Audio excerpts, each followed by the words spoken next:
To 2 states దాయాదుల మధ్య పోరు party పెద్దల ముందే వార్ సెంటర్ ఏదైనా సెంటర్ లో ఉన్నది ఎంత పెద్ద లీడర్ అయినా సరే ఎదురుగా గిట్టని వాళ్ళు కనిపిస్తే వార్ లోకి దిగిపోతాం అని అంటున్నారు ఆళ్లగడ్డలోని నేతలు ఎమ్మెల్యే భూమా అఖిలప్రియ టీడీపీ నేత ఏవి సుబ్బారెడ్డి మధ్య ఎప్పటి నుంచో నడుస్తున్న వార్ ఇప్పుడు నెక్స్ట్ లెవెల్ కు వెళ్ళింది ఇక సైలెంట్ గా ఉండేది లేదు పార్టీ పెద్దల దగ్గరే తేల్చుకుంటానని అంటున్నారు అఖిలప్రియ ఆళ్లగడ్డలో అఖిలప్రియ వర్సెస్ ఏవి సుబ్బారెడ్డి మధ్య ఫైటింగ్ ఈనాటిది కాదు.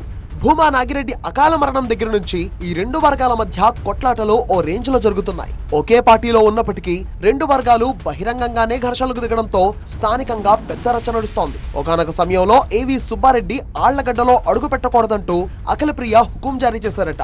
ఏవి సుబ్బారెడ్డి కూడా సై అంటే సై అన్న సందర్భాలు ఉన్నాయి. లేటెస్ట్ గా నంద్యాల జిల్లా ఇన్ఛార్జ్ మంత్రి పయ్యావుల కేశవ్ ఆధ్వర్యంలో జరిగిన జిల్లా స్థాయి సమావేశంలోనూ రెండు వర్గాల మధ్య రచ్చ జరిగింది. ఈ సమావేశంలో ఏవి సుబ్బారెడ్డి ముందు వరుసలో కూర్చోవడం అఖిలప్రియకు అస్సలు నచ్చలేదు. పార్టీకి ఆయన కోవట్టులా మారనే ఆరోపణలు కూడా చేశారు అఖిలప్రియ. అన్ని విషయాలను అధిష్టానం దృష్టికి తీసుకువెళ్తానని అంటున్నారు. ఆమె ఎవరైతే పని చేయలేదు వాళ్ళు ముఖ్యంగా ముందుకు వచ్చి కూర్చొని మైకింగ్ పెట్టుకుని మాట్లాడుతున్నారు. ఈ రోజు పార్టీలో కష్టపడిన వాళ్ళకి గుర్తింపు ఉందా లేదా, ఉండి లేకపోయినా కూడా కష్టపడడానికి ఇంకా పార్టీ కోసం చేయడానికి ఇంకా చాలా మంది ముందుకున్నారు. కానీ ఎవరైతే కష్టపడకుండా కోవట్లుగా ఉండి పార్టీకి నష్టం చేయాలని చెప్పి ఈ రోజు ముందు కూర్చోబెట్టుకుని మాట్లాడేది కార్యకర్తలు సహించలేకపోతున్నారు. దానికి ఈ రోజే కాదు వచ్చే రోజులు ఇది అధిష్టానం దృష్టి కూడా తీసుకుపోవడం జరుగుతుంది. ఎవరు ప్రోటోకాల్ ప్రకారం ఎవరు వచ్చినారు, ఎవరు మాట్లాడినారు, ఎందుకు వచ్చినారు ఏందనేది కూడా పార్టీకి ఒక కంప్లైంట్ ఇవ్వడం జరుగుతుంది. పార్టీలో గ్రూపులొద్దు, అందరూ పార్టీ కోసం పనిచేయాల్సిందే, అందరినీ కలుపుకుని ముందుకు వెళ్లాల్సిందేనంటూ అదే మీటింగ్ లో మంత్రి పయ్యావుల కేశవ్ హితబోధ చేశారు. గ్రూప్ రాజకీయాలొద్దు, గ్రూపులతో రాజకీయంగా ఎదగలేరు.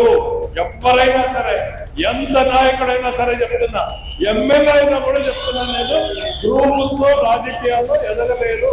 షార్ట్ కట్ పతనానికి దగ్గర దారి ఏంటంటే గ్రూపులు కట్టేదే. గ్రూపులు కట్టినారంటే పతనానికి దగ్గర దారే.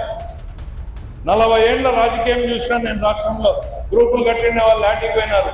ఒక్కటే ఒక గ్రూప్ ఉండల్లా, చంద్రబాబు నాయుడు గ్రూప్ ఉండల్లా. అయితే పార్టీలో కోవర్టులున్నారు, వాళ్ళు ఎప్పటికీ పార్టీ గ్రూప్ కాదు, వాళ్లను తీసి పారేయాల్సిందే అంటూ ఏవి సుబ్బారెడ్డిని ఉద్దేశించి ఘాటు విమర్శలు చేశారు అఖిలప్రియ. గ్రూప్ రాజకీయాలు అంటే ఏంది? గ్రూప్ రాజకీయాలంటే ఏ విధంగా అయితే తెలుగుదేశం పార్టీ ఒక గ్రూప్ అనుకుందాం, కోవట్లు ఒక గ్రూపా కాదు కదా. కోవట్లు ఇంకొక గ్రూప్ లో ఉన్నప్పుడు వాళ్ళని తీసి పాడేయాల్సింది ఎవరు? తప్పకుండా పార్టీ చేస్తారు, కేశవ్ గారు చేస్తారు. గ్రూప్ రాజకీయాలు ఎంకరేజ్ చేయాలని ఎవరికి లేదు, అది ఇంకా తగ్గితే మేలు అని చాలా మంది అనుకుంటున్నాం. కానీ రాయలసీమ లాంటి ప్రాంతాల్లో గ్రూపులు అన్ని కాన్స్టిట్యూన్సీలో ఉన్నాయి, అన్ని కాన్స్టిట్యూన్సీలో గ్రూపిజం తగ్గాల, కానీ అదే విధంగా కోర్టులు కూడా తగ్గాలి కదా. పార్టీ ముఖ్యుల దగ్గర తన వర్షన్ వినిపించారంట ఏవి సుబ్బారెడ్డి. వీళ్ళిద్దరి గొడవ విషయంలో పార్టీ ఏం చేస్తుందో చూడాలి మరి.